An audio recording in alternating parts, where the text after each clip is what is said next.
Hello. Hello.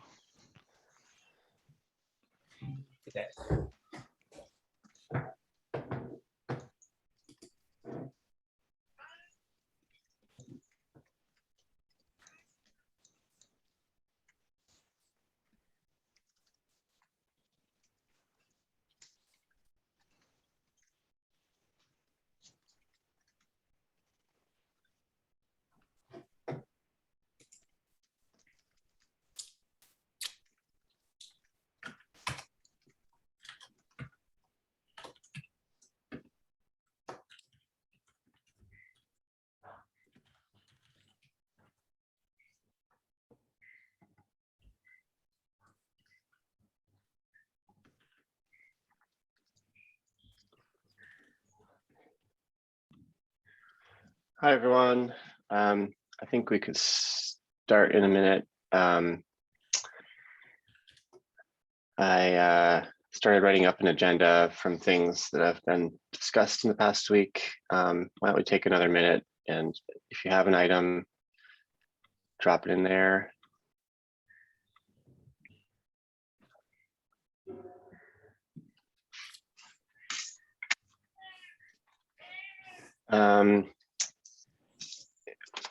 All right, Yuri, you've got an item up first here. This has been a small group, but I think we can just start, and thank you for coming.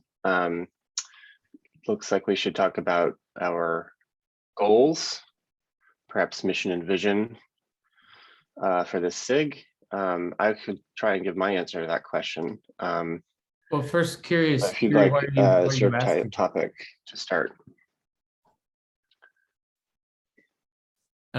I'm curious, Yuri, why are you asking? Well, I remember that You're muted or not. I can't hear you there, Yuri. Oh, we're not muted. You cannot hear me?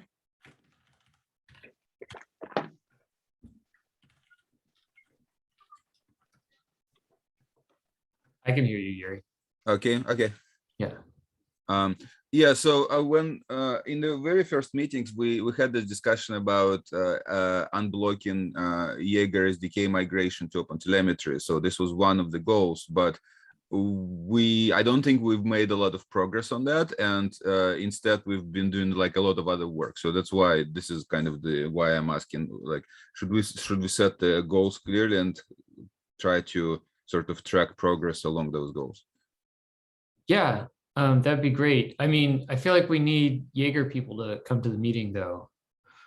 And we had a couple people at the beginning, but they dropped off. Oh, I mean, probably because the discussion kind of went into a very different direction lately. But yeah. Well, I've come to this SIG with a goal to deliver my employer what they've asked for, which is ways to count probability sampled spans. And the other big topic that has been open, and I'm here to discuss if people want, but I don't feel like charging forward myself with, is this remotely configured sampling topic, or the like sampling policy configuration can, take a predicate and evaluate it, decide which policies they want to apply, and so on, which to me is view configuration. And I like to think of it as much greater than sampling, but I'm happy to discuss it in this room. Yeah. I think we did decide, though, Yuri, was that it was totally fine for the Jaeger to include a Jaeger plugin that handled a Jaeger sampling plugin that handled all of Jaeger's current behavior. We didn't want to automatically make that the like a default part of OpenTelemetry, because it seems like there's a number of remote configuration opportunities for OpenTelemetry beyond just sampling. So we didn't want to stick in one that was sampling specific, but we didn't want to block Jaeger from including a plugin in OpenTelemetry that did everything they needed to do.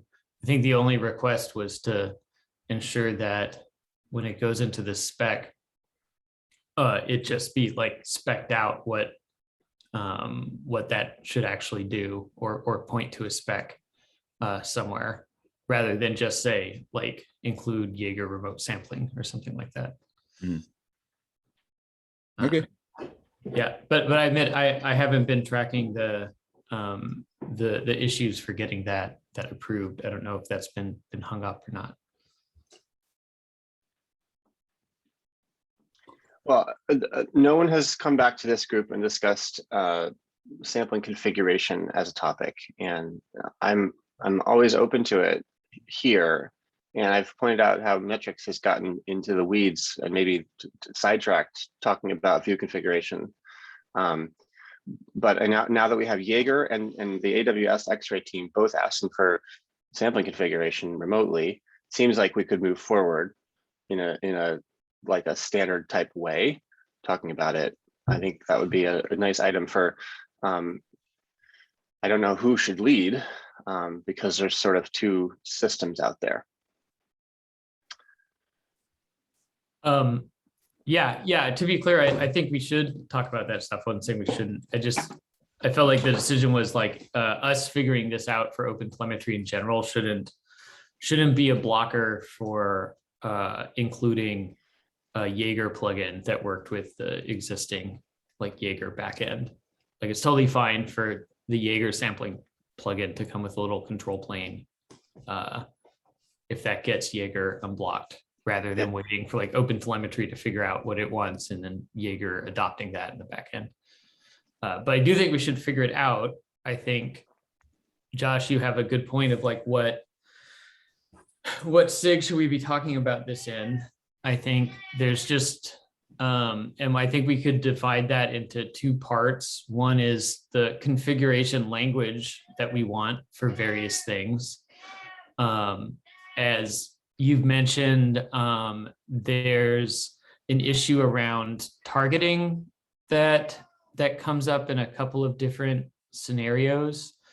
One that I wanted to bring up here that was coming from the instrumentation group is instrumentation suppression is a thing people are currently doing through sampling. Like we're trying to figure out what kind of configuration does instrumentation need to offer, like when you install a piece of instrumentation where you're not writing it, but you're just installing it, like the stuff we offer, like what kind of configuration options it should offer. And one of the most common thing people ask for are suppressing, like I don't want this health check, for example. But it started to feel like that was and that seemed to be the biggest piece of configuration that people wanted. But it didn't necessarily seem like we wanted every piece of instrumentation to implement some fancy targeting system for turning things on and off. It seemed more like a thing we're doing currently through sampling plugins. When people do that today, they use the sampler as their place for suppressing pieces of information. I don't know if that's the right place long term, but the point is, it seems like we need a language for allowing people to target pieces of instrumentation, and just how complicated that should be. So I wanted to bring that up here. And I know, Josh, this is similar to the what's going on in metrics, which is this targeting. You need a targeting language for being able to say, when you see this pattern, I want to. And we don't have to do this the way I'm recommending it, but I would treat that topic as a broad trace-wide initiative, a broad tracing-wide spec about views. And the result of view selection is to say, for this span, there will be a probability or there will be a sampler. And the 4 built-in samplers have been spec'd to a place where we get probability. And that's what those 2 OTEPs are trying to do, is just to get the spec for probability through propagation and span encoding, so that we can, and then any remote sampler config can choose a view and then output, as long as it boils down to one of those 4, always on, always off, probability, trace ID and parent, then we'll get the information that we want. And we'll close the to do in the spec, which is like another item that we can sort of check off. So in that factorization, this group just talks about probability and propagation and span data. And another larger group could talk about views, but I don't have to, it doesn't have to be that way. We can talk about that here. I'm just trying to say there is a separation, I think. Sure. I think we need to talk about it somewhere, but Yuri, I wanted to tie that back in real quick with Jaeger, because I think besides having like a remote control plane, the two things that Jaeger has, I understand, around sampling are controllable. One is probabilistic sampling. We have those specs going in, and the other was like a floor, right? The ability to define some kind of floor to ensure that like a minimal number of spans show up. Yep. And I wasn't sure if that thing had some kind of targeting language, or if that was like just generic, like just a generic value you set of some kind. It's a very bespoke schema, which is sort of tightly coupled to this exact sampling techniques, like probabilistic versus like a floor is explicitly a rate limiting setting. Okay. So do you think this is rate limiting should be like actually tied into the sampling algorithms that we're proposing? You're saying it's not a separate sampling system. It's tied in with. It should be part, like if we're going to include this, it should be included as part of each type of sampling algorithm that we're adding to OpenTelemetry.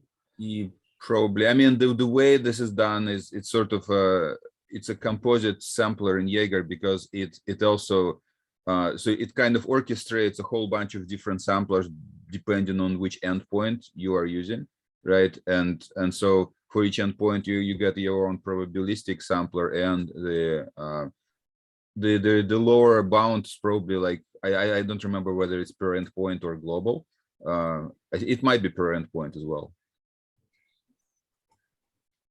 And so like the top level sampler is sort of it still implements sampler interface, but it's really an orchestrator of like where to dispatch sampling decisions. Okay. That sounds like a thing we haven't defined yet, right? Like we just are kind of getting done with probabilistic sampling, but that does sound like a thing for this working group to work on. How do we want to have lower bound sampling? And I certainly wonder how it interacts with metrics and like other stuff. So, yeah. So I've been trying to hold off on any non-probabilistic samplers being tied into the spec, because it gives us the problem that you just described, Ted, is that you get this span that I can't count now by the spec essentially. And so we've got ideas out there and prototypes showing like ways that you can probabilistically rate limit. And I also would like to keep that conversation a little bit separate. I can accept a probabilistic, a non-probabilistic rate limiter, and there's a data way to encoding for that in the data format that we've proposed, which is to say, give me an unknown adjusted count if you're going to do that, because it is unknown. So so if we have to have that, we can, and Lightstep will say, don't do that because we can't count them. But that is a separate topic, the rate limited question. And we've got several pieces of like prototype and discussion there. But I think that's just keep that separate as well, if for the benefit of everyone. So now we've got three topics. It's configuration of a composite sampler. It's how to make the 4 built-in samplers that we have today in the spec work with probability. And then there's this maybe a new thing called rate limited sampler that we can talk about. Well, Josh, to clarify, the rate limiting, it works in the opposite direction, right? It guarantees the minimum amount of traces collected rather than limiting the on upper bound. And the fact that it would say unknown sampling count, that is perfectly fine, because the only purpose of that lower bound sampler was to make sure that the adaptive backend is aware of different endpoints, because otherwise you would never sample them with default rates. Yeah, I understand. I think no objections to this either.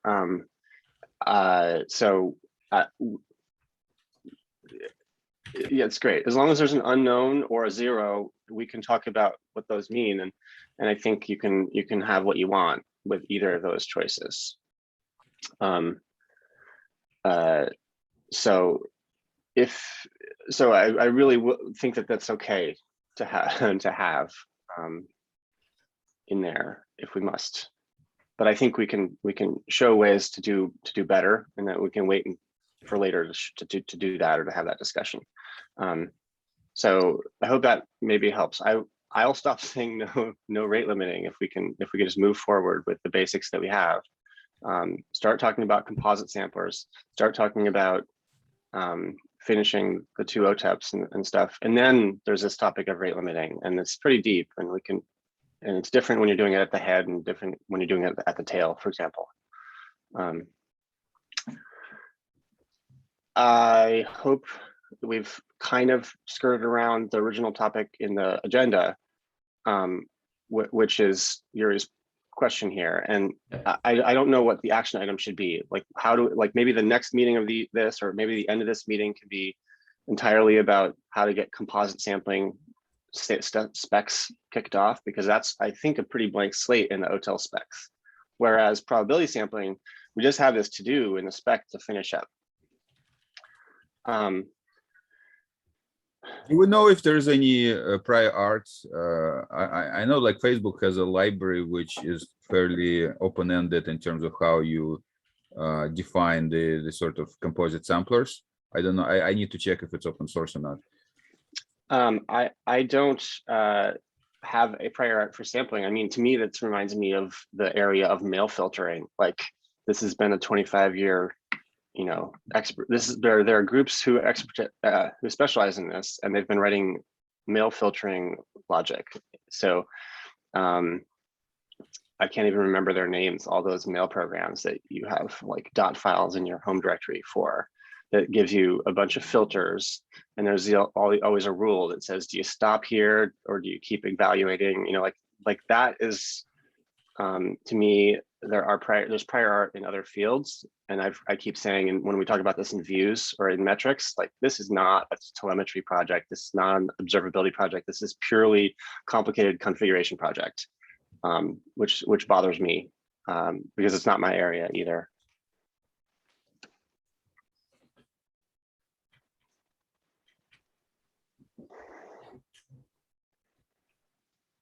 Okay.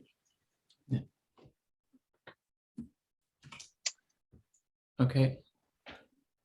So does this list in the agenda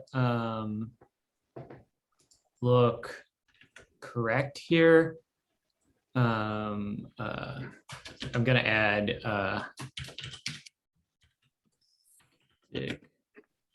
sampling to the list, this goals.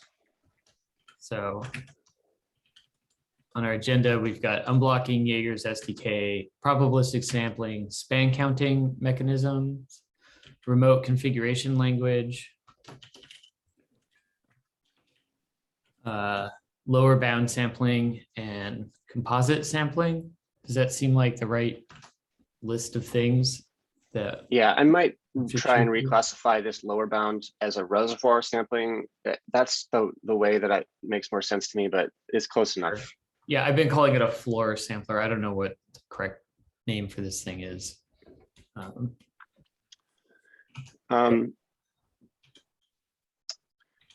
So may I move on to our next Q&A topic here? Since Yuri's here, I'd like to get this in a discussion right now. Can I just say one more thing before we do, which is just around unblocking Jaeger SDK stuff. Yuri, do you happen to know what's blocking it today? Maybe. So the spec is changed, is merged, just to say that there is this remote Jaeger remote as a key for the sampler. And then I know Pavel was working on a Java sort of, like, Java already had the implementation, but it wasn't wired into the SDK by default, and so he was working on that. I don't know if that PR was merged or not. Okay. So like once that's like, this is kind of would be a very good milestone, because I think once the Java supports the Jaeger remote sampler, that is completely sufficient to decommission at least Java SDK and Jaeger. Okay. because they're like other SDKs have more complex samplers, like this composite samplers exists in, well, not composite, but sort of, there's more advanced samplers basically, which are based on tags of the spans, like in the Go and Node.js. But yeah, Java is pretty simple, and Python is also pretty simple. So like, if we support Python, then this is 2 down, and that's like large maintenance. Okay, but so as far as this working group is concerned, or is there more Jaeger specific stuff we need to be thinking about, or is it just getting these composite samplers done? Yeah, I think it's just getting the implementation done at this point. Okay, so as far as this group is concerned, like speccing things out, like we're good. I think so, yeah. Okay, great. I just wanted to clarify that. All right, thank you very much. Okay, Josh, go for it.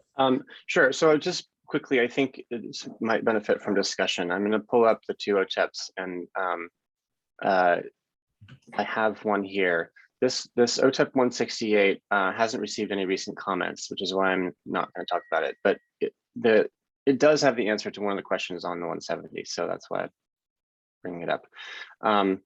I haven't read this comment yet, Otmar, but I'm referring to these points of feedback from yesterday.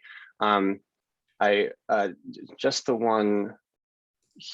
So first comment here is about what can we take action on based on this OTEP.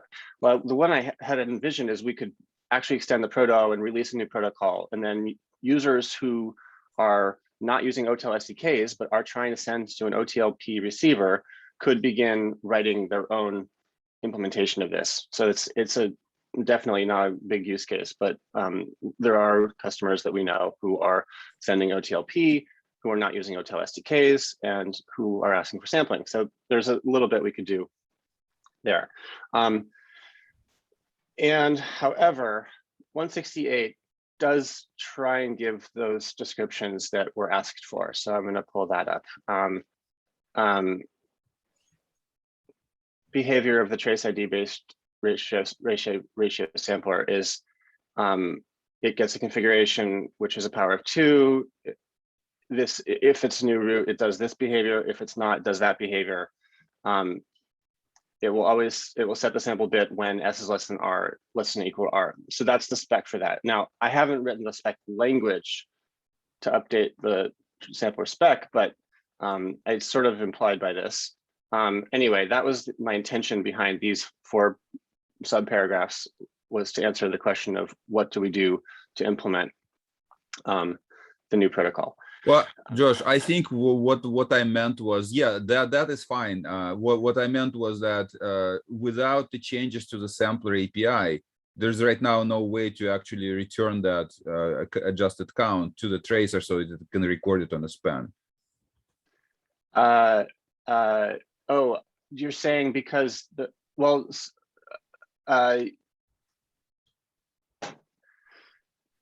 okay, I see what you mean. Okay, so in my original proposal, we were returning a span attribute. Span attribute sampler.adjusted count was no big deal because it's an attribute.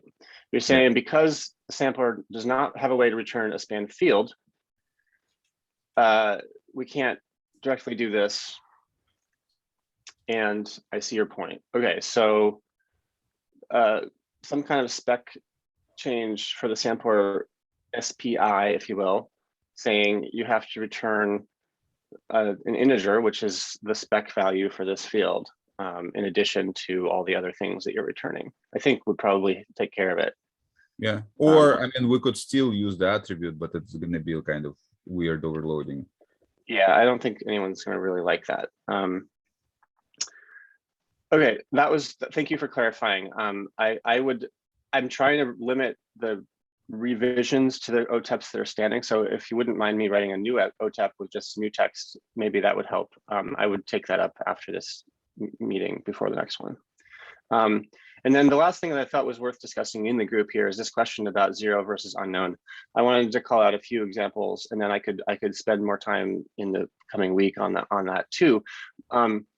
We talked about how the parent sampler is the one that really is being addressed with this propagation of heads probability. So if you don't know head probability, then unknown is the right answer. Also, this covers all the legacy spans that won't have a value for that field. So unknown can mean I'm legacy before the spec was written. Unknown can also mean I was a parent sampler, I got a sampled bit and I didn't get my bits from the trace state, therefore I'm unknown.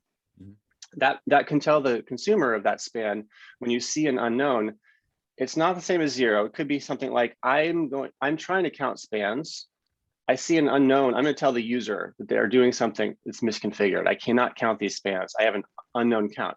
That's one way we could handle it. The other way we could handle it is perform trace assembly, find that root span. Hopefully it's got an adjusted count, and then assume that my adjusted count is the same as my root span. So that's another option that we have is go find that root and see if it has an adjusted count. We're not giving the consumer a way to know whether unknown means legacy with completely unknown, like the root doesn't even know its own adjusted count, versus I'm a child and I need to find my root. So that's up in the air. And then the cases where we might want a root to encode an unknown probability, those are a little bit more esoteric, but I could certainly walk through right now just quickly. In cases where you're doing something like a reservoir sample, and you have a fixed window of time, so let's say it's 1 minute. Over 1 minute, I'm gonna sample 100 spans. That's a reservoir. So if I have less than 100 spans in that minute, they all pass through. They all have an adjusted count of 1. And I had to sample all of them. Once I get to that reservoir capacity, every new span flips a coin to decide whether it's sampled or not. I'm going to end up starting sampling of more than 100 spans. The number of spans I'm going to probabilistically start in this scenario is like a log n times 100, because once I'm over 100, I'm going to start flipping coins, and they will not all start sampling. At the end of my minute, some of my spans will have been in the reservoir for a while and then kicked out of the reservoir because more spans happened than 100. The spans that are kicked out of my reservoir before the end of the minute, they can be recorded with an adjusted count of 0. You know their adjusted count was 0 because they got sampled out. And yet you started sampling them. Their children are recorded. Maybe you'd like to have a complete trace.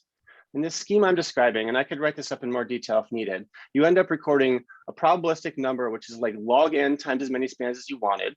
Some of them are going to have zeros, and they're unbiased. Okay. This is the type of thing that one could do. It's more applicable in a tail sampler than in a head sampler. But in any case, reservoir sampling is basically you have a variable probability until the very end of your window. And that's why you end up with some zeros. So I just wanted to encode to permit a user to encode a 0 versus an unknown. The other case where you get that is if you have a root which is never sampled, it's going to propagate to its child never sampled. And as long as everybody follows the rules, which is don't encode something, don't record something that wasn't sampled, we're fine. But there are scenarios where you might want to record something that wasn't sampled. And it could be something like a sampler policy that says, I'm going to sample 1 in 1,000. That's my probabilistic sampler. And then I'm also going to capture any error and just encode it. Any error, meaning is if there was a log event, an event on that span that said, I'm exceptional, something special is happening here, you could just encode it with a 0. The consumer can see it. It counts for 0, probabilistically speaking, but it's there. You can see it. Okay. That's the other use for 0 that I have in mind. Okay, fair enough. I will respond to these in the writing so others can see it. I just want to make sure that we had a discussion so that we can resolve that one. Yeah. And good. that was it for my my agenda point here. The rest of this agenda was me proposing we talk more about composite sampler specs, or Ted proposing the same, I think. Unfortunately, I have to drop off, so. Thank you, Yuri. I'll follow up on those 2 PRs. 2 people are dropping off. I don't know if that vacuums us out of this meeting. Ted, if you'd like to talk sampling. I know, Otmar, you're here, and I like to talk to you when you're here. The only thing I could imagine talking about is this new this new sampling reservoir thing you put some code up for. I'm probably the only one interested in it. I'm not sure. Ted, do you want to talk about the more pressing matters before OpenTelemetry? I think as much as I like the research, that's maybe not the most important. I'm not sure what else is more pressing here. I mean, we've talked about the open OTEPs. For remotely configured sampling, like I do think this group should come up with that, but it would be good to get input from. My input on that is that sampling can be treated as completely separate or orthogonal to the compositeness. So we're going to define leafs in this tree of composite samplers. Those will be specced out. The 4 that are there, maybe a 5th, which is the one that I think we can talk about right now. The 5th is that rate limited idea, which is where we get into this research potentially. And then that composite sampler is really the thing that runs when you see a span and decides which sampler to use and which probability, therefore. So that composite is all about views and configuration, and it boils down to choosing a sampler. So it's basically a span-dependent sample. It chooses a span-dependent sampling rate, basically, right? So I mean, that's right. Yeah. Yeah, and I guess the only ringer I have there is what is the level of granularity around targeting? When like how do you resolve which sampler you're going to use? Like what is the language for doing that kind of targeting? And how granular is it? And we've seen examples in the world like the Jaeger sampler, like the AWS X-ray sampler, which are essentially predicates over the operation name or the span name, plus any of the starting attributes is the way I've seen these done. And there are 2 that matter in the world. It's the AWS X-ray system plus the Jaeger Remote system. And they're very similar as far as I can tell. So I think this solves my problem that was coming up in the instrumentation sig around instrumentation suppression. If we're gonna have a predicate language that is going to allow, attribute-based selection, like some kind of pattern matching on the values of attributes, including the span name. And I agree they need to be there at the start, it seems, or it's a little silly, so maybe not. But then effectively this issue of instrumentation suppression, like I don't want this health check, or I want to turn off neti. I think you would add like, there's this instrumentation name, which is like a slightly different piece, but we do know the instrumentation name, right? An instrumentation version, right? Or maybe it's called tracer name and tracer version.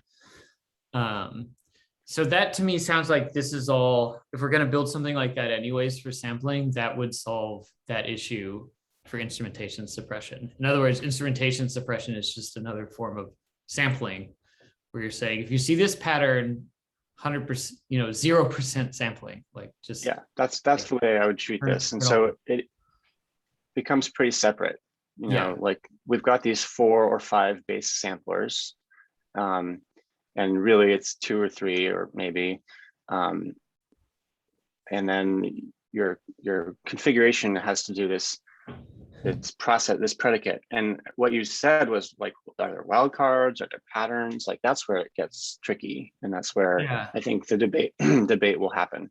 Because I have some concerns around just the efficiency of this stuff. It's good to know existing systems do it. But I guess that would be my question of like how, like, I think we do need to put some thought into what that looks like. Yeah, there's a danger here is that we're emulating what people are doing today. People is because of limitations in what's available today. And so the example I'm thinking of is today, there are no reservoir samplers, and there are maybe these rate limit samplers or floor sampler, we were calling it. Like we need something like that. And since it's not there, what people are doing instead is saying, oh, I need this like really fancy way to do regular expressions on my span name because there's a pattern. And if you perform your regular expression on every span, which is super expensive, by the way, you can then extract this pattern and decide which of my samplers it should fall into. And what I'm fearing is that people are asking for what's obvious, what's also very expensive, when there might be something better for them. And the thing that I'm thinking of, which is vague, but a little bit, hopefully could solve our problem, is like, if there was a sampler, which was more of a reservoir thing, where you're saying, I'm never gonna send more than 100 spans per second, then, okay, so if you have a budget of 100 spans per second and you see there are more than 100 spans per second and 90% of them are health checks, the natural thing to do is to start downweighting those health checks. Meaning if you have a fixed size sample and you can be adaptive somehow, maybe this isn't a problem. But we don't have a way to do a fixed size sample and we don't have a way to be adaptive. If we had a way to be adaptive and to have like a reservoir, then maybe we wouldn't have so many people asking to apply regular expressions and pattern matching on span name. That's my hypothesis. So users come in saying all they can imagine, which is you have a way to set fixed probability. I want to set very low probability on this stuff that's happening frequently, and I want to set high probability on stuff that happens infrequently. And to me, there's like a more natural expression of that same rule, which is please give everything good representation in a sample that's over everything. And I tend to think of inverse weighting. So we've talked about it briefly here, which is like, just give my probability the inverse of its expected frequency, and then you get a balance. Go ahead, please. Yeah, regarding this approach, I think it only works if you just have one attribute you're interested in. So if I think if it gets two-dimensional or even more, if you have more attributes, then I think this approach won't work. I think. Yeah. I mean, and this is, I think, often the case. From my experience, we often have multiple dimensions on spans we're interested in. And right. Yeah, I don't deny that. I'm proposing something quite simple that would be like, assuming this set of span names is fixed, please adjust sampling rates to get all spans covered. Like that's the type of logic I'm imagining. And all spans covered will not apply to every dimension. But, you start looking at multivariate math and there's this phrase, the curse of dimensionality, that comes back and over again. And the more dimensions, the combinatorially harder it gets. I mean, I agree with you that we need some span attribute dependent sampling rates or sampling buffers or whatever. However, you have infinite possibilities to write such a sampler. Yeah. So it will be really hard to find something what would make it in the spec, I think. So I think you're probably right about that. So at least I've said that, and now we can proceed to do the dumb thing, which is to give people regular expressions, I guess, maybe. But this is where we should have Jaeger and X-ray at the table because they have examples. Yeah. And I guess my question here is, I don't know how much this relates to views or to other, like, I know in views you're trying to do some kind of targeting. I don't know if that relates to any of spans or like anything we're talking about because I haven't been to the metrics meeting. But I guess what I'm saying is, I wonder, are there other things people want to do besides sampling that involve some form of targeting when you start a span, when, I just have some kind of selector so that when I start a span and see certain patterns, I want to do stuff. Can you change the exporter? Can you change? I don't know what, other than the sampler. I don't want us to build the most flexible system. I guess the point I'm saying is, like, it feels like we should only do this once, right? I don't want to end up in a system where this is happening like several times over when a span starts. Some form of like pattern matching on the span to decide what to do things. I don't know if anyone knows of like other use cases when that would come up, but at any rate, I think we should ideally have one form of pattern matching that happens once that we decide is efficient enough, like whatever balance we can come up with between it gives people enough flexibility, but is also efficient enough that we can run it on every span, and kind of like be like, that's the one. Yeah, I think I one totally hear selection you. we I get don't per think span. we're the right people to answer this question. Like, Lightstep has a product called Streams, and I know what our predicates look like, and it's Boolean filters, but we don't do or, we don't do disjunctions. We only do conjunctions. So it's like a list, it's a conjunction. That's what we have. That's our support. Right. And which is maybe enough, right? Because I guess what I want to say is I agree with you, Josh, that like regular expressions, do whatever you want, is like an easy way to wash our hands of the problem, but that's going to be really expensive. And so I just wonder, is there there's occasionally there's a user who says, oh, I have this attribute, but I need to split it into 2 fields first, and here's a regular expression to do that, and it just blows up your runtime. It's too expensive to do. And I misstated that earlier. We do DNF, disjunctive normal form, but we don't do it extremely efficiently. So conjunctions are what we can do efficiently, and which is kind of my point. Maybe there's some subset, like you can just get conjunctions, you can just get certain kinds of pattern matching. Like, is there a efficient, more basic algorithm that actually gives people enough control to do most of the things they want to do without taking the hit of full regular expressions? Yeah. But I don't know, maybe we're not the right group. I don't know. Well, to me, that raises questions about like, how should you name your spans to begin with? Like, you shouldn't end up in a situation where you need to do, hopefully you shouldn't end up in a situation where you need to do this type of parsing of attribute values or span names. Like, right. Like, to me, like an example of this is you shouldn't be looking at the URL, right? You should be looking at like the route, right? Route attribute, for example, and just like doing a basic matching on that, if that's possible, rather than trying to derive a route using regular expressions from a URL, that kind of thing. But anyways, I don't want to waste more time. Otmar, I think we've reached the end of the topic. Well, I think we've hit the end of what is truly sampling about probability, and we're talking about view configs now, and I'm not sure that this is the right group or the size of group we need for that. Okay, well, I've covered what we're afraid of. I can bring this up in the regular spec meeting on Tuesday, that we need a proposal for remote sampling, composite sampling, configure, like it's view selection is a little bit more than sampling, right? Like, I think you're in metrics, you can choose, we've talked about choosing exporter based on this as well. And the corresponding idea in spans is like, what's your aggregator? Like, what are you aggregating when you choose after you choose the span selection? Now there's an aggregation happening. And usually for span, the aggregation is write it to storage. And in metrics, there's like way more aggregations you might apply. And I'm imagining that someone might come up with a use case or an answer to your question, which is a different type of aggregation for span.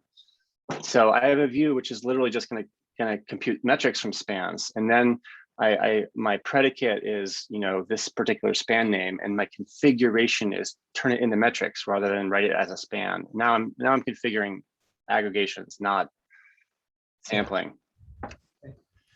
All right, well, I'll bring that up. Hope I didn't lose you. No, it makes sense. It's just, I mean, I'm just worried it's going to be a sprawling conversation. Yeah. When we bring this up, and then you're going to have Ogden and other people being like, nah, this is all getting like too complicated.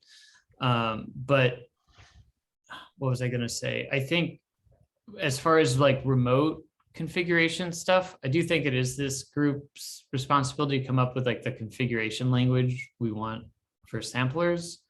The broader thing is just the mechanism, right? Like, what is there's just like, what are your configuration options you want to expose remotely, or let's say like runtime configuration. I think that's what we really mean when we say remotely. Yeah. But then the other question that's, I think, beyond this group is what's the mechanism for feeding an SDK configuration updates, because we're going to want to, there's going to be a variety of plugins and other things that are going to have, you know, a runtime configuration that they could update. Like I imagine you can change, you know, being In able to metrics change we your wrote- buffer size on your exporter and stuff like that are things people are going to want. Yeah, that's another one is export frequency. Like for this span, I want to export every second. For that span, I want to export one every hour. Like you can see that happening too. Okay. This is awful. I'll bring that stuff up at the next spec meeting. My one final thing before you guys can talk about whatever you want is, unfortunately, there's another SIG starting up at exactly this time around semantic conventions for messaging. And I need to go help get that thing running, which means I won't be able to come to future meetings of this sampling SIG if it continues to meet at this time. Well, we could perhaps rename this to be the span view configuration SIG. I'm not sure that will help anybody, but I feel like we've grinded to the end of probability sampling right now. I don't think there's a lot to talk about. Well, it seemed like here. there were some other sampling things like that Yuri brought up, but anyways. So sure, we could talk about rate limited sampling and reservoir sampling. Maybe not today. I think we should end our meeting right now. I've been working on histogram stuff, which is a new topic, and Amar and I could talk about it, but I don't feel like it. I'd rather continue on email. Yeah, Okay. sure. All right, thank you all. I think it's been good. We're going to talk about view configuration in the general meeting next Tuesday. Yeah. All right. Cool. Thanks, Ted. Have fun. Bye, everyone.